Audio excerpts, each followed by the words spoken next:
Hi everybody. So I just wanted to do a quick update on how my doctor appointment went yesterday.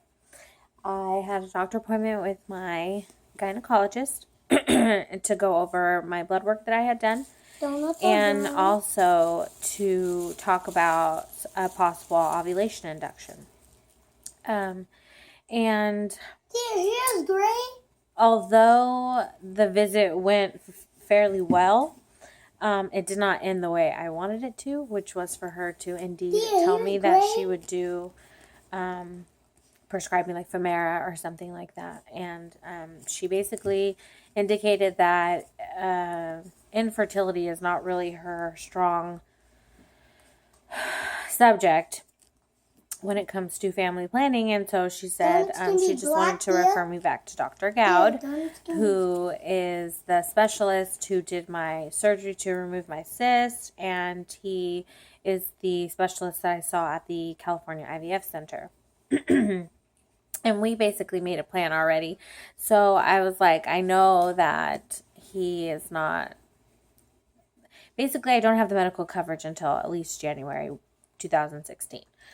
Because that's when my husband's will take into effect, and I'll get on his, we'll do paperwork and stuff at his open enrollment in November, but I won't be able to use it until January. So, I mean, it's kind of pointless for her to refer me, but she's going to do it anyways. And I went ahead and did some blood work that she wanted me to do. And I need to schedule an ultrasound still because she just wanted to check my uterus and my ovaries. And I've already had my annual this year, so that was fine. She, and she did say that she wants me to take prenatal vitamins, and she wants me to be eating and exercising as if I was already pregnant. She basically just wants me to be prepared for when I go to Dr. Gowd, that we can just kind of get the ball going.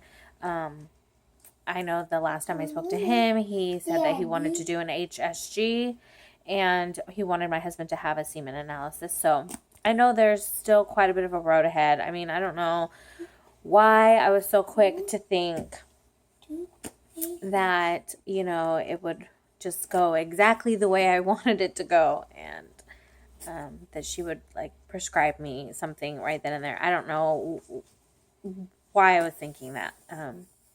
Just hopes, I guess. I don't know. So instead, I'm going to go on a little diet and try and lose a little bit of weight. And maybe that'll help with some of the things that are going on in my body. I definitely think I want to try Vitex or Chaseberry, because I've really heard that helps regulate women who are already irregular, as opposed to women who are trying to conceive who take it.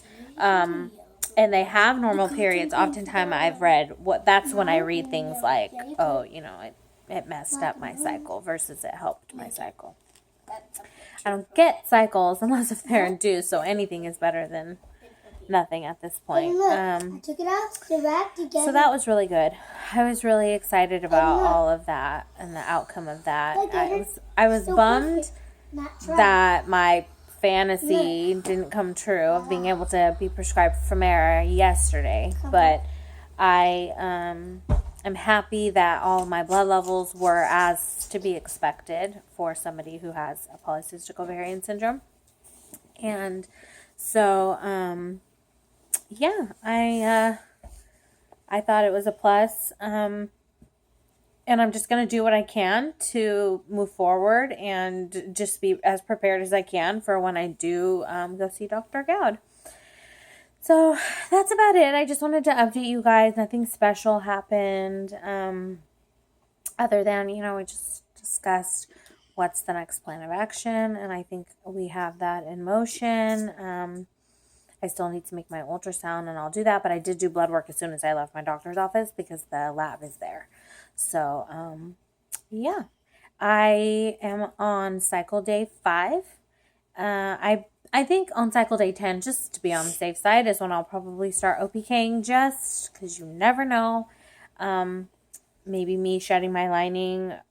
I don't know. You just never know. I could ovulate maybe just on a whim, I guess. I don't know. I just feel like, why not? If I had a cycle, why not?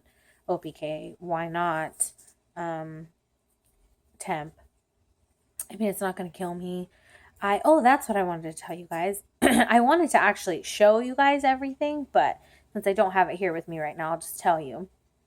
One of my really good friends, her really good friend, who is an acquaintance of mine, she actually just became pregnant, and she had a whole bunch of OPKs and test strips and pregnancy test strips, and she had like 3/4 of a tube of pre-seed, and I think she gave me fertility blend, I think is what it's called. And I never did ask my doctor about that. I'll email her. Anyway, she gave me all this stuff, so I'm like, I didn't even have to pay for it. And I was going to order stuff off of Amazon already, or eBay, or, one of the two.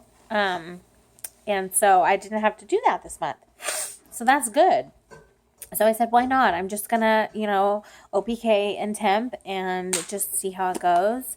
Often, I know with polycystic, we get weird little surges and we get positives even when there's not anything going on. So, I mean, I've temped before, I've OPK'd before, and I've gotten positives. Although before, when I first did it, I guess I didn't really pay attention that 2 lines isn't necessarily a positive, that the test line needs to be the same color or darker than the control line. I didn't know that at first, and I thought I was getting all these positives, and I got so excited, and this and that and third, and it wasn't even. Afterwards, I was like, just kidding.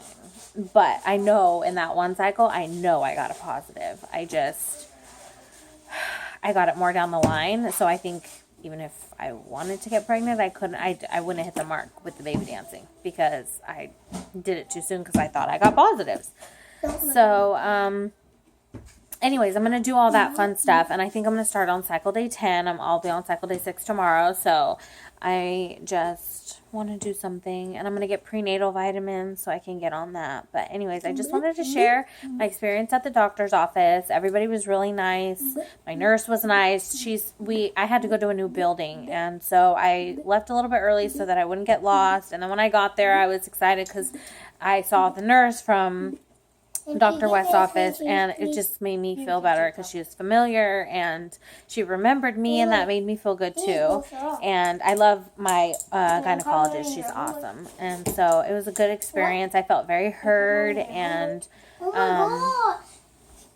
although I wish that more of the ball was rolling as far as actually trying to conceive, I know that it's going to take at least 6 months before we actually get to do some type of a procedure, whether that's IUI. Okay, these boys are starting to argue, so I'm going to go. But I'll talk to you guys later. Bye, YouTube.